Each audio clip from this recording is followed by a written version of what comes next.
Itu aja. Berkaitan dengan bahwa Harvey Muiz bukan hanya mewakili RBT bukan penambang ilegal karena punya izin. Kemudian perdebatan kerugian 300 triliun itu bagaimana perdebatannya? Jadi untuk kedua pertanyaan saya jawab sekaligus karena sudah menyangkut materi pokok perkara, hakim itu terikat kode etik untuk tidak boleh menilai putusan lain. Nah, hanya saja kalau ditanya apakah Harvey Muiz mewakili PT atau ini, ya nanti lebih baik dibaca di putusannya, ya. Karena saya sendiri belum melihat putusannya. Nanti Bapak Ibu boleh ngunduh di direktori putusan, Mas. Nanti dibaca aja putusannya seperti apa, seperti itu. Kemudian tadi kalau nggak salah ada jaksa banding ya dengan perdebatan lingkungan hidup, ya apakah itu korupsi atau apa? Lingkungan. Oh, ya kalau korupsi itu kan kerugian negara kan kita mengacunya kan di pasal 2 pasal 3. Jadi tidak lagi potensial loss tapi harus aktual loss, kerugiannya harus nyata. Itu berdasarkan putusan Mahkamah Konstitusi nomor kalau nggak salah 25 tahun berapa itu ya Mas ya? Dan declare dari BPK bahwa korupsi itu harus berakiat nyata ya.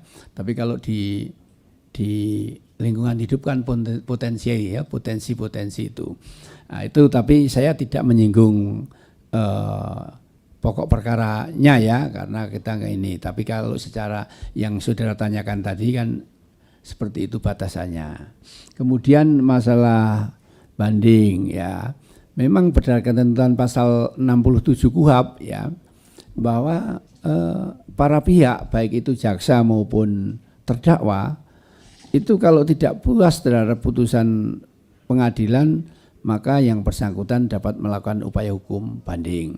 Demikian pula nantinya setelah diputus banding para pihak baik itu terdakwa maupun jaksa tidak puas yang bersangkutan bisa mengajukan kasasi seperti itu. Jadi kita tunggu sabar karena ini dengan jaksa mengajukan banding, dengan demikian perkara akan diperiksa dan diadili kembali oleh hakim tingkat banding ya. Hasilnya seperti apa mari kita tunggu bersama-sama seperti itu ya.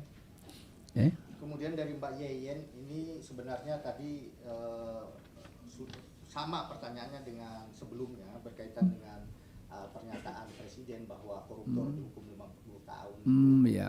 Tetapi kalau Jokowi menyatakan itu urusan hakim. Ya. Nah, kemudian apakah respon MA ini merupakan intervensi dari Presiden terhadap Mahkamah Agung atau lembaga yudikatif? Nah, itu sama sebenarnya dengan itu. Jadi saya kebetulan juga nonton TV waktu beliau menyatakan statement.